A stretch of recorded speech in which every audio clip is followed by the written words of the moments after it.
भाइयों और बहनों, राधे राधे, जय श्री राधे। हमारी और आपकी चर्चा गुरु महिमा पर चल रही थी। मैं तो एक छोटा सा तिनका पड़ा हुआ हूँ जमीन पे गुरु महिमा का, तो मैं क्या वर्णन करूँगा। हवा का झोंका आता है, उसी के साथ में थोड़ा सा जो मैंने सुना है वो आपके सामने प्रस्तुत कर रहा हूँ। हमारे देश की जो परंपरा रही है, मैं आपको उसका वर्णन नहीं कर सकता कि तो हमारे जो ऋषि मुनि थे, उन्होंने जो पद्धति जो निर्माण की थी, उसका तो कहीं नामो निशान ही खत्म हो चुका है उनका। हमारे देश का आदर्श, संस्कृति, सभ्यता हमारे गुरुओं की परंपरा है।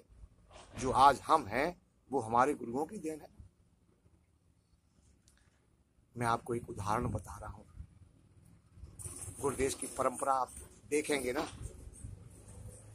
आप इस दृश्य को अपने मन में उतारने की कोशिश करना और निर्णय लेना, क्या हमारे गुरु थे।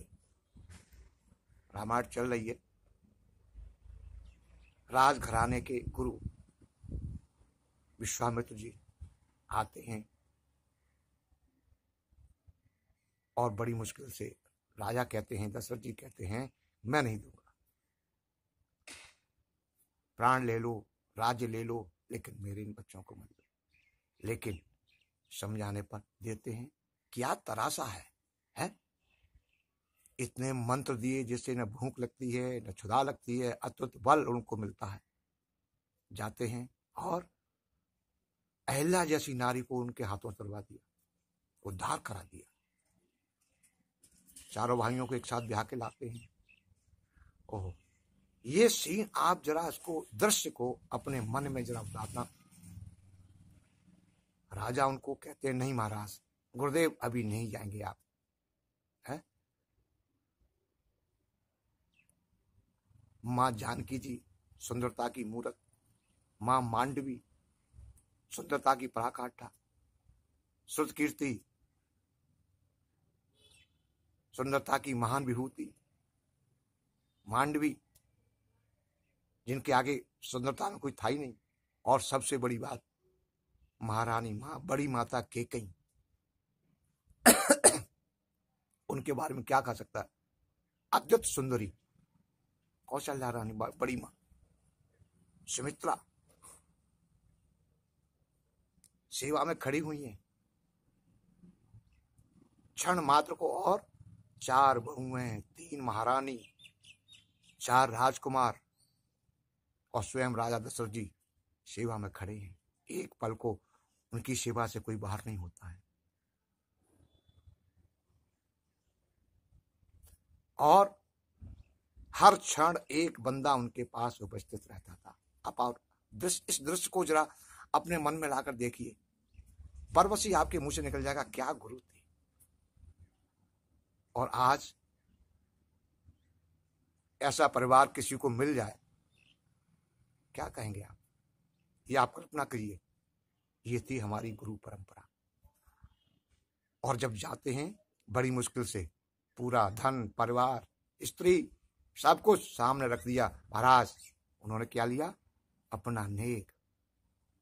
हमें तो अपना नेक दे दो। अब नेक में आश्रम है, कहीं बना हुआ है, शिष्य रहते हैं, उनकी सेवा कर देना, कोई भेज दो या कुछ सामान वगैरह भिजवा दो, बस यही तो था।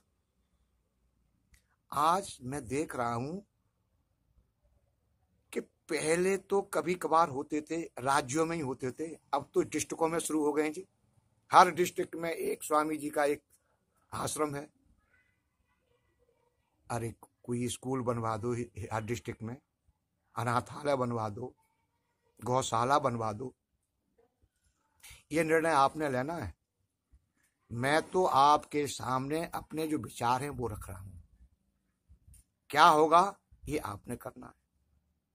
आप अनुमान कीजिए ना, हजारों एकड़ जमीन इनके पास है। और वहां क्या होता है, खाली पड़े होते हैं। मैंने देखा है ना, मैं जाता हूं, आप भी जाकर देखिए ना, 2-4 बंदे खाली पड़े हुए हैं साहब, घासें हुई हुई हैं, फव्वारे चल रहे हैं। क्या ये? थोड़ा सा और समय लेता हूं आपका। अब देखिए साहब, अब जब आप गुरु बनाने जाएंगे ना, आप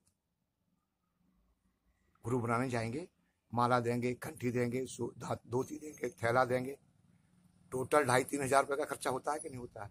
आप बताइए साहब। एक गरीब आदमी दे सकता है जो 3-4 हजार रुपये महीने का कमा रहा है? ये क्या है? ये हमारी गुरु परंपरा है?